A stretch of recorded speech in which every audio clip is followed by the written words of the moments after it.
You untie my right hand to let me eat. I raise the sandwich to my mouth and take a bite. Peanut butter and grape jelly. I hope it's okay, you say. I can make something else if it's not.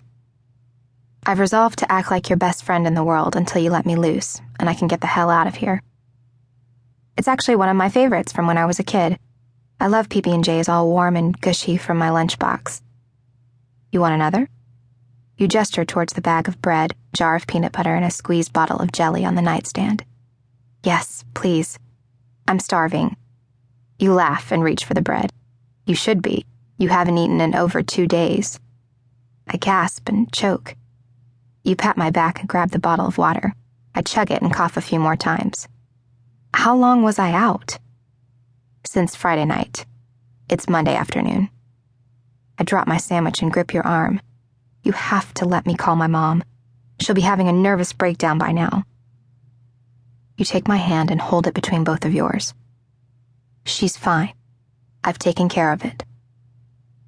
What does that mean, you've taken care of it?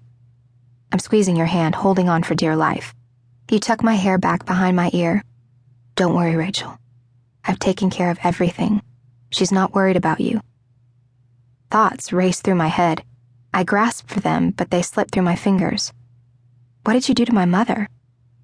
You pick up my sandwich and hand it to me. Please, Rachel, do you think I'd hurt her? I told you, everything I did for you. I told your mom that your plans to join me here were sudden and you would be in touch soon. Now eat. She believed you? That easily? He grins, a dimple studs his cheek. I can be charming and persuasive. I didn't know my mom could be charmed or persuaded by a man. I take another bite. My throat is constricted, and I'm sure I won't be able to swallow. You pick up the TV remote and turn it on. Any preference? I shake my head and wash down my sandwich with a huge amount of water. Can I see the hotel? Maybe I'll locate a phone or a vehicle I can steal. You meet my eyes, considering. Okay, you seem calm now. It's not like you can go anywhere. The only way off this island is by helicopter. You don't fly, do you? Fly?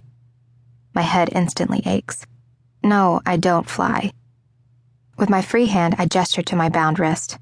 Why am I tied to a bed if I can't get off the island? So you couldn't hurt yourself. One side of your lip quirks into a bashful smile. Or me. Hurt you?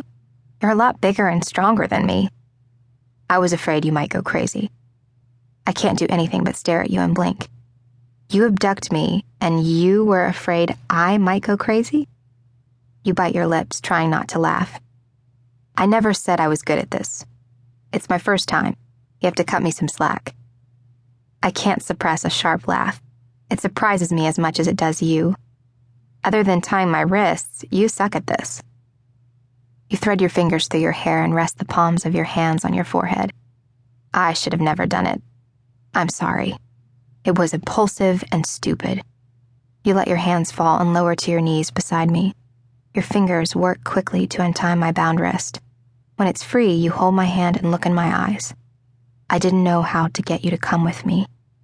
I can't shake the feeling that you're way ahead of me, that your feelings are more than two people who are attracted to each other in a bar one night.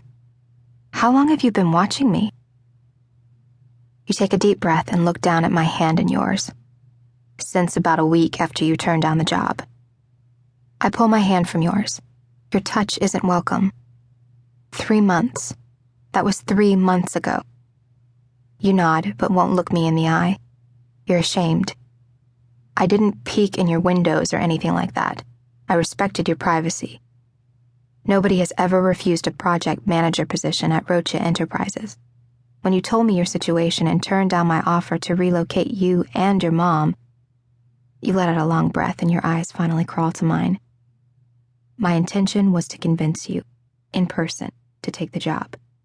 But after I got to you, after I found out what kind of woman you are, I knew there was nothing I could say and no amount of money I could offer to change your mind.